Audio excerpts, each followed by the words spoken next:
O Senhor esteja convosco. Ele está no meio de nós. Proclamação do Evangelho de Jesus Cristo segundo Lucas. Glória a vós, Senhor. Naquele tempo, Jesus desceu da montanha com os discípulos e parou num lugar plano. E ali estava muito dos seus discípulos e grande multidão de gente de toda a Judéia e de Jerusalém, do litoral de Tiro e de Sidônia. E levantando os olhos para os seus discípulos, disse: Bem-aventurados vós, os pobres, porque vosso é o reino de Deus. Bem-aventurados vós que agora tendes fome, porque sereis saciados. Bem-aventurados vós que agora chorais, porque havereis de rir. Bem-aventurados sereis quando os homens vos odiarem, vos expulsarem, vos insultarem e amaldiçoarem o vosso nome por causa do Filho do Homem. Alegrai-vos neste dia e exultai, porque será grande a vossa recompensa no céu, porque era assim que os antepassados deles tratavam os profetas. Mas ai de vós, ricos, porque já tendes a vossa consolação. Ai de vós que agora tendes fartura, porque passareis fome. Ai de vós que agora rides, porque tereis luto e lágrimas. Ai de vós, quando todos vos elogiam. Era assim que os antepassados deles tratavam os falsos profetas. Palavra da salvação. Glória a vós, Senhor. Podemos estar assentados por um momento. Queridos irmãos e irmãs, a liturgia deste sexto domingo do tempo comum nos traz como um fio condutor para a nossa reflexão o desejo, portanto, da felicidade. E por isso o próprio código ou o catecismo da Igreja Católica, ele nos coloca muito bem isso, a ânsia do ser humano para a felicidade. E é verdade, todos nós queremos ser felizes, a felicidade. O grande problema é que muitas vezes nós vamos buscar a felicidade exatamente aonde ela não está. Então, muitos procuram a felicidade no seu dinheiro, nas suas posses, nos seus amigos, nas coisas do mundo, nas coisas materiais. Muitos chegam até a imaginar: quando eu tiver isso ou aquilo, eu serei plenamente feliz. É um ledo engano. A nossa felicidade não está nas coisas, não está nas pessoas, mas a nossa felicidade está exatamente em Deus, nesta busca constante de Deus e no esforço cotidiano para realizar o seu projeto, para realizar o plano de Deus. Assim, a primeira leitura do profeta Jeremias, que nós lemos aí alguns domingos, passados, que Deus o escolheu, mesmo antes dele ser projetado, tecido no ventre materno. Diz Deus: eu te escolhi, eu te consagrei e te enviei para seres profetas das nações. E Deus disse para Jeremias: ponha a roupa e vá dizer aquilo que eu te mando. Não tenhas medo.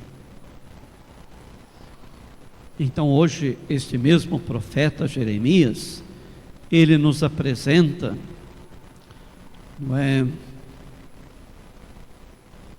na primeira parte desta leitura, uma maldição. E depois ele apresenta também uma bênção. Qual é a maldição que o profeta Jeremias apresenta para nós hoje? Primeiro, então, esta: maldito o homem que confia no homem e faz consistir a sua força na carne humana, enquanto o seu coração se afasta do Senhor. Então esta é uma maldição. Maldito aquele que se afasta de Deus. Maldito aquele que faz consistir a sua força na carne humana, naquilo que é matéria, naquilo que é efêmero, naquilo que não dura para sempre. Então, esta é uma maldição, é uma infelicidade. Por outro lado, ele traz uma bênção. Bendito o homem que confia no Senhor. Bendito o homem que confia no Senhor, cuja esperança é o Senhor. Então ele é considerado como que uma árvore plantada junto às águas, que estende as raízes em busca da umidade. Por isso ele não teme a chegada do calor, suas folhagens se mantêm sempre verdes, não sofre míngua no tempo de seca e nunca deixa de dar frutos, porque ele se alimenta da fonte, estende as suas raízes até o rio, aonde ele vai procurar a vida, o seu sustento. Por isso também nós, a fonte de nossa felicidade não estão nas coisas do mundo, mas estão exatamente nesta busca constante de Deus. Por isso precisamos beber desta fonte, lançar raízes que vá até a esta fonte, para saciar a nossa sede, a sede de Deus. E como o mundo está sedento de Deus, por isso precisamos beber desta fonte. E Jesus, portanto, disse, quando lá do episódio da Samaritana, ele disse, não é? Eu sou a fonte de água viva. Aquele que beber desta água nunca mais terá sede, e nem precisará vir para este lugar ermo, deserto, buscar água. Eu sou a fonte de água viva. E quantas vezes nós vamos saciar a nossa sede, não nesta fonte de água viva que é Jesus, mas vamos saciar a nossa sede em fontes de água parada, podre, insalubre. Tomamos água, e muita água, e permanecemos sempre com sede, porque não satisfaz. Somente Deus satisfaz e preenche plenamente as nossas necessidades. Por isso o Salmo de hoje nos diz: é feliz quem a Deus se confia. Feliz é aquele que não anda conforme os conselhos dos perversos, que não entra no caminho dos malvados, e nem junto dos zombadores vai sentar-se, mas encontra o seu prazer na lei de Deus, e a medita dia e noite sem cessar. Isto é, alimenta a sua vida na fonte, que é a palavra de Deus e, evidentemente, nos mandamentos. E depois, a segunda leitura da carta de São Paulo aos Coríntios, ela nos coloca, não é, aquilo que é o centro da nossa fé, a ressurreição de nosso Senhor Jesus Cristo. Então, havia na comunidade de Corinto esta ideia de que não haveria ressurreição. Para eles a vida começava aqui e aqui mesmo terminava. Então São Paulo procura conscientizar a comunidade, não é, dos coríntios, dizendo que se prega que Cristo ressuscitou dos mortos, como é que podem alguns entre vós dizer que não há a ressurreição dos mortos? Pois se os mortos não ressuscitam, então Cristo também não ressuscitou. E se Cristo não ressuscitou, a vossa fé não tem nenhum valor, não tem nenhum sentido, e ainda estáis nos vossos pecados. Se de fato nós deixamos nos dominar pela morte.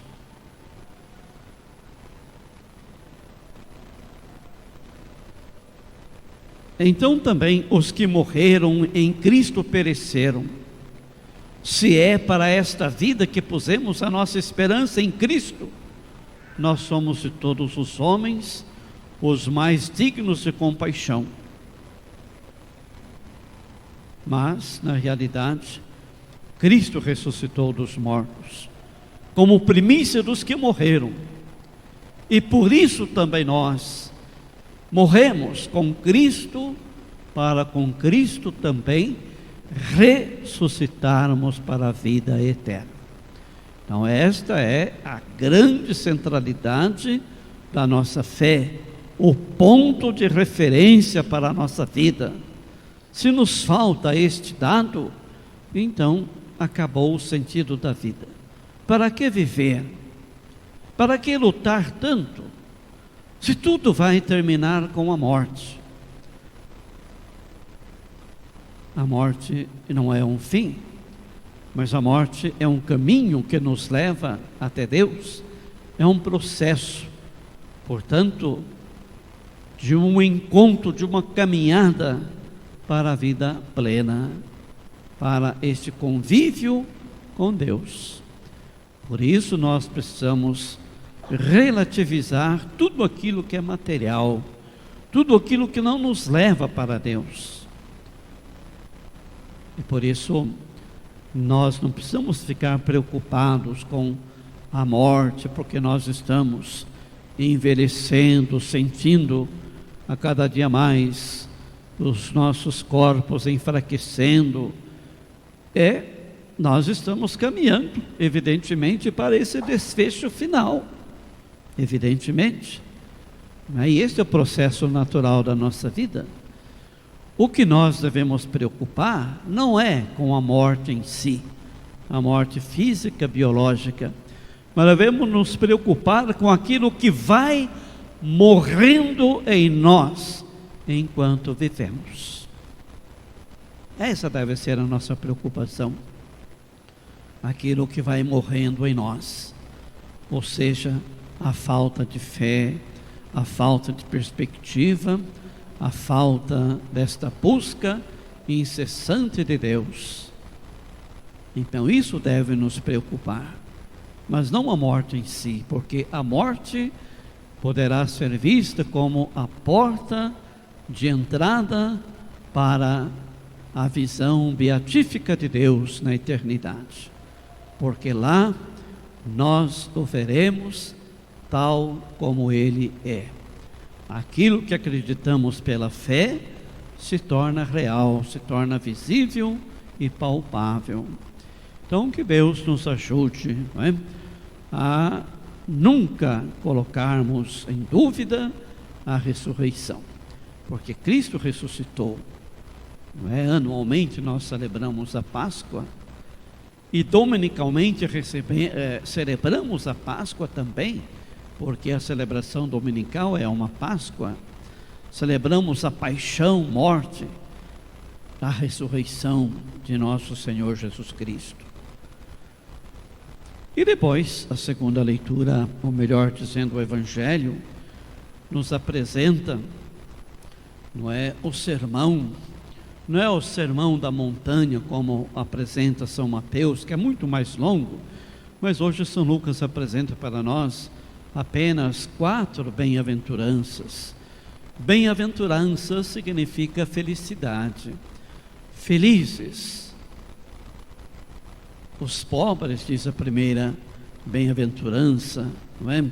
Jesus dirigindo, descendo-se da montanha, portanto ele está na planície, e ali estava muito dos seus discípulos e também muita gente que tinha vindo de outros territórios, não é? Da Judéia, Jerusalém, do litoral de Tiro e de Sidônia.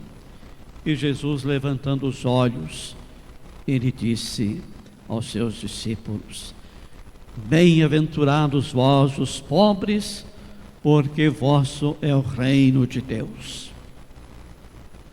Entendamos bem.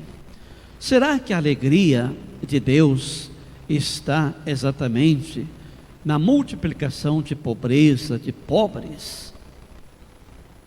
Não é este o sentido?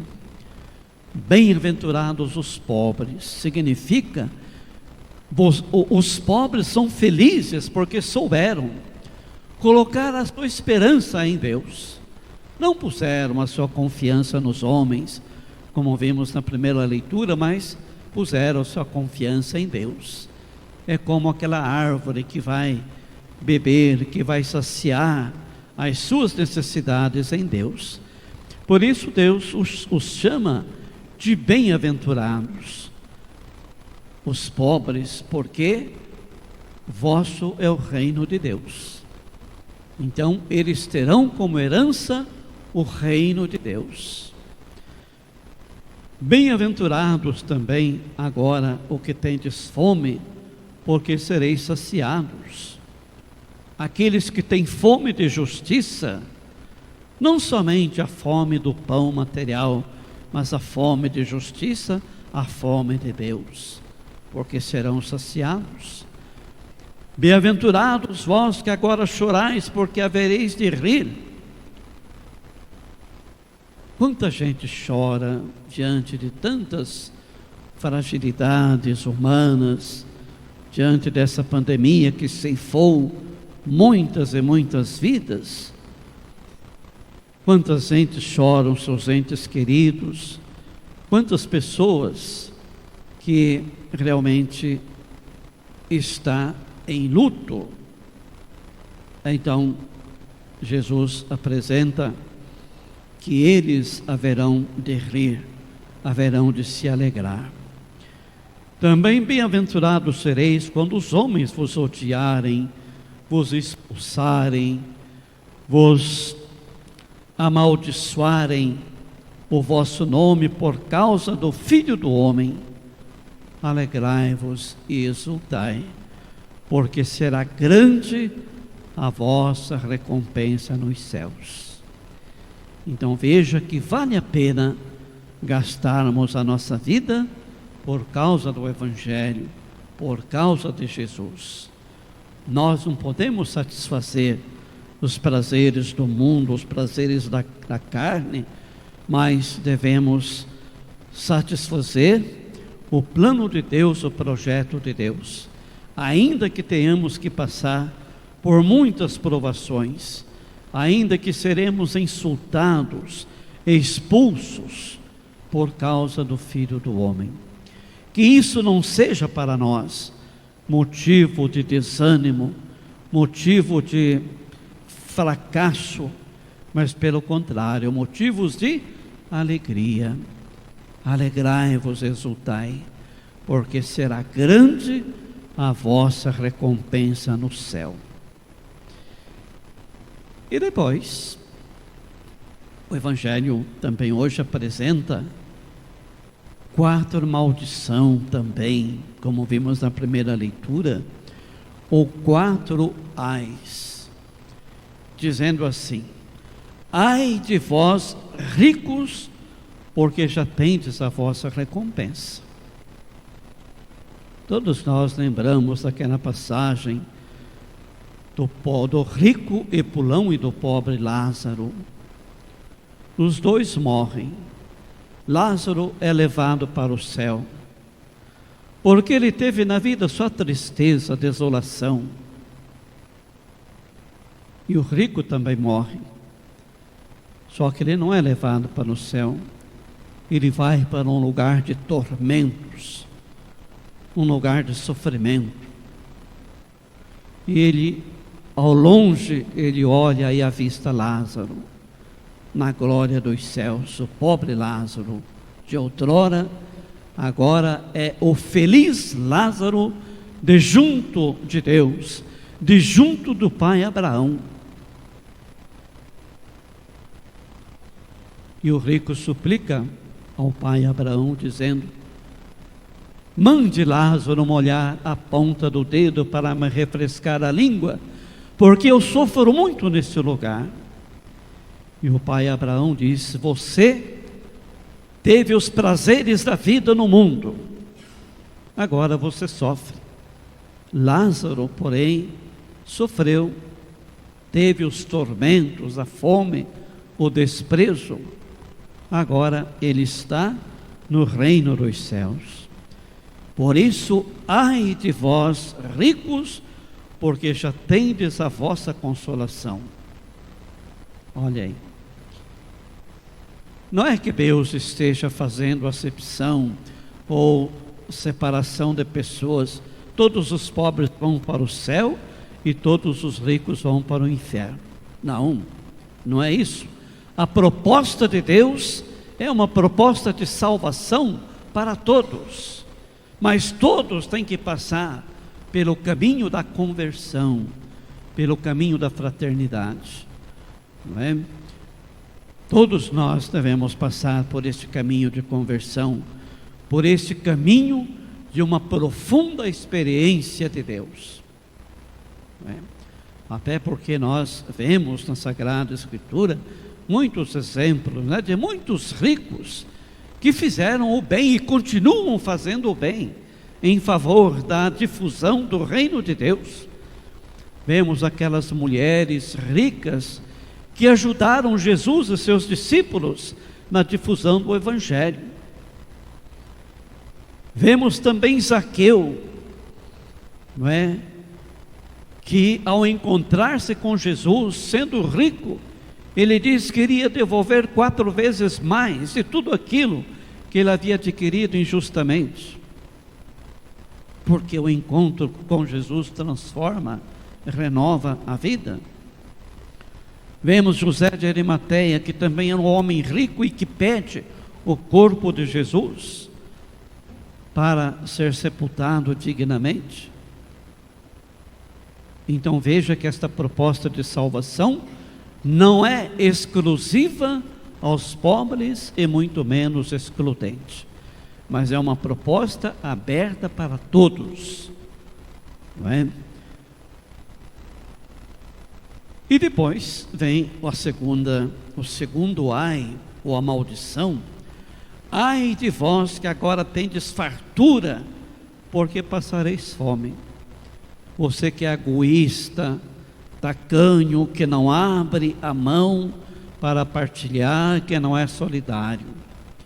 Nossa Senhora já nos dizia lá no canto do Magnífica, onde ela dizia, não é, que Deus vai derrubar do trono os poderosos e vai elevar os humildes, vai encher de bens os famintos, mas vai despedir de mãos vazias os ricos e prepotentes.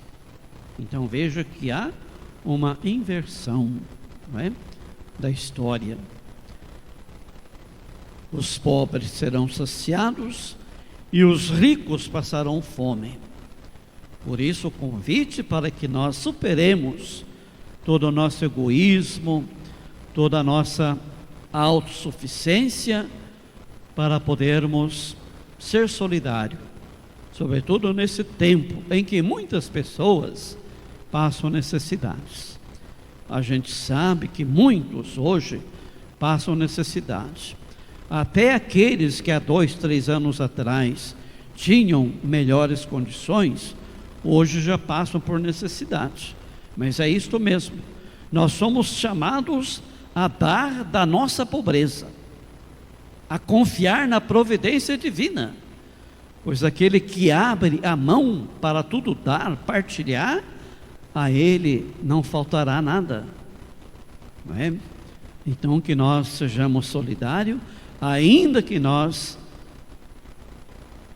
se tivermos passando por alguma necessidade, vamos partilhar, vamos abrir as nossas mãos para dar da nossa pobreza e confiar na providência divina. Ai de vós, que agora rides, que insulta, que goza dos pobres, dos pequenos, dos humildes, porque tereis lutos e lágrimas. Ai de vós quando todos vos elogiam, porque era assim que os antepassados deles também tratavam os falsos profetas. Em suma, as bem-aventuranças são caminhos de felicidade. Bem-aventurados, felizes, aquele que assume o projeto de Deus, aquele que sabe ser solidário. Mas é infeliz, maldito, aqueles que se fecham em si mesmo, que vivem a sua vida egoisticamente, só para si, não se importando com a fome, com a miséria dos outros. Por isso, esses 4 ais, não é, os 5, para que a gente possa refletir, não é? Ai de vós os ricos, ai de vós que agora tendes fartura, ai de vós que agora rides, ai de vós quando todos os elogiam, ai de vós. Então, já estamos recebendo a nossa recompensa já nesta vida e poderemos ser deserdados da herança eterna. Então, que Deus nos ilumine, nos fortaleça, para que tenhamos sempre bonitas opções pela causa do reino, pela causa de Deus. Louvado seja nosso Senhor Jesus Cristo. Para sempre seja louvado.